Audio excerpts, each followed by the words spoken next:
He has potential, they used to say, but now he lays there wasting away. Minutes turn to hours and hours turn to days. Days turn to years, yet in his bed he lays. Blood on his bed, crumbs on his face. It seems there's been a crime, and murder was the case. Who is the culprit? They barged in and asked. It seems like it was him, under the bloody mask. Case closed. It appears he died by his own hands. Upon reading his will, all he had was plans. His tale was quite dark, and for that, I'm sorry. But please, don't let this be your story. I don't want us to be known as people who had the potential to be great. So let's pick ourselves up. I don't think it's too late. Welcome to episode 13 of Becoming Undeniable. Now, what is the meaning behind that poem? Well, I was walking home from the gym today and I started to think about how far I'd come and basically all the things that I wanted to do.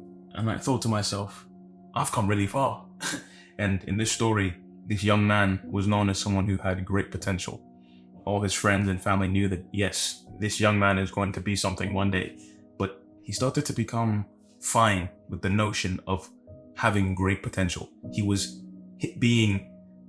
ego was being stroked by that idea, by that premise that he's going to inevitably be great. But he forgot one important factor is actually doing what is required to become a great person. You might have a lot of potential, but if there's no movement towards your destination, towards your destiny, towards your goal, that's all it'll be, potential. Now you can think about the wordplay there. Potential energy is the energy an object has when it's at rest, and kinetic energy is the energy an object has when it's in motion. So basically, if you've got no motion, okay, let's be serious. But if you think about it, if you have a lot of potential, it will require a lot of motion, or it will require a lot of energy to move you from that potential or that state of rest to actually motion towards your goal. Because the things you're capable of are so great that it takes an equally great amount of force to actually get you to where you want to go. Let's just say, think about innovators who have changed basically how the world works. Obviously, they didn't just take giant steps towards their goals. They took small steps bit by bit. But what I mean is that if you have something so great in you, so powerful in you, it would stand to reason that the only way to actually get to where you need to do is to do something you've never done before, is to start to think about things in ways you've never thought about them before, and do things that other people aren't doing. If I'm going to destination A and my friend is going to destination B, the distance that destination B is away from my friend may or may not be the same distance that I am from destination A. It doesn't really matter because I have a different speed that I'm going with. I have a different mode of transport that I'm going with. I may be walking, he may be running. I may be taking a train, he may be taking a car. It's just two different people going in two different directions. We are not the same. But here's the thing, we both have a certain amount of potential in us, and we need to get where we're getting. We can't get there by simply knowing that, oh wow, where I'm going is great. So if you don't actually start walking there, you're not going to get there. And all you're going to have is potential. Like this young man in the poem, they knew him as someone with the potential to be great, but he was just like, oh, that's so awesome. I'm going to be great. People know me. Yeah, this, but that doesn't really amount to anything. When all you do is sit there and you remain happy with the idea of being great, you'll never really do anything to get there. When I talk about how he died by his own hands, basically we we destroy the best versions of ourselves with our own actions or other inactions, because we're not doing anything to actually become that better version of ourselves. That better version of ourselves dies because he doesn't exist, because we're not doing what we need to do to get there. And that's sad. That would be very sad. And I have a bunch of quotes here actually that I think are exceptional. The first one is, people generally fall into one of three groups: the few who make things happen, the many who watch things happen, and the overwhelming majority who have no notion of what happens. Every person is either a creator of fact or a creature of circumstance. Fam, that's heavy. Now that first one, we have the three groups of the few people who make things happen. That's where we want to be. And the second group is the many who watch things happen. Now those people are the spectators. And I think everyone who becomes gets to that top few actually stays in that middle portion for a minute because you watch other people and that inspires you to get where you want to go, right? You don't just simply, sometimes you don't have enough intrinsic motivation to get where you need to go. Sometimes you need that external push. You need that push that comes from outside of you to actually get you to do something with yourself.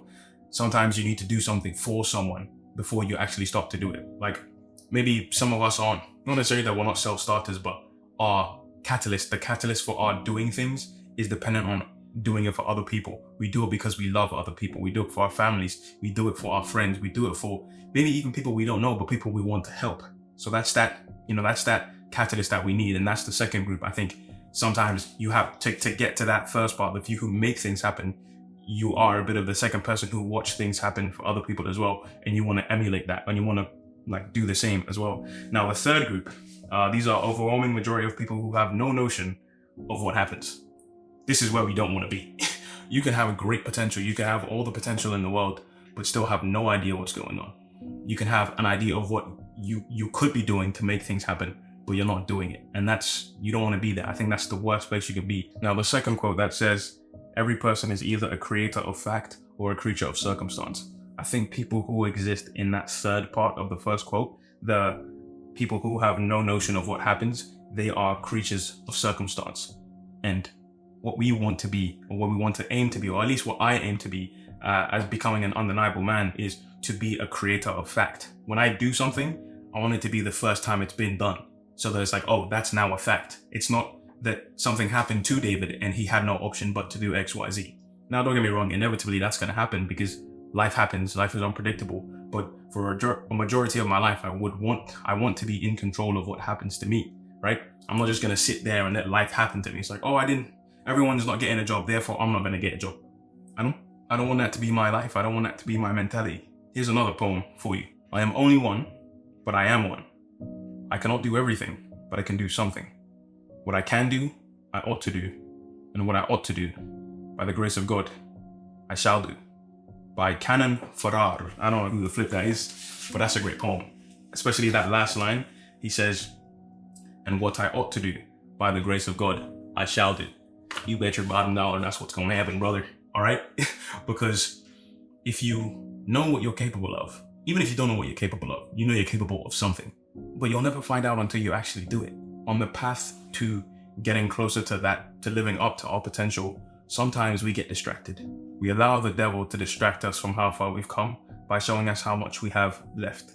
But here's the kicker, because when we were starting, we didn't have much done in the beginning, but each step we took, we got closer and closer to our goal, to our destination. And in those times, we were still distracted. The devil will say, hey, bro, look at how much you have left. But you still kept going and you still went a bit further and a bit further and a bit further. So at every stage, you realize that these ideas and people and the devil, the world, everything is going to tell you, hey, you have so much left to go. Slow down, stop, walk back. It's easier to walk that way. But that's going to happen at every single stage. Therefore, logically, just keep pushing forward.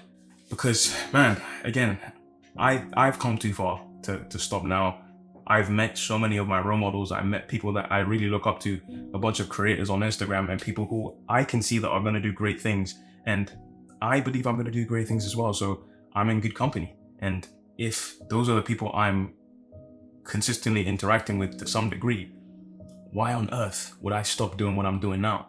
Why on earth will I slow down? Even if it's cringe, even if I look silly, even if I fail, bro, that's how we make progress. There's no other way to make progress. And that's why I'm trying to hit 1,000 subscribers on YouTube by June. I don't know what it takes to do that, but I know I'm going to increase how many times I'm posting. And I'm going to just keep getting better at what I'm doing. I'm going to increase my workflow. Today, I already edited a video for Instagram and YouTube. And I'm going to do a project after this, which is due tonight.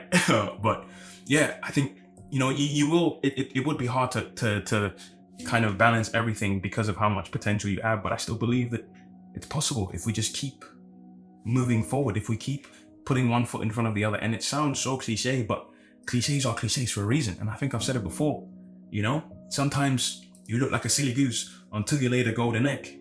Sometimes you keep making mistakes so you can make history. Quote that. That's for me, original.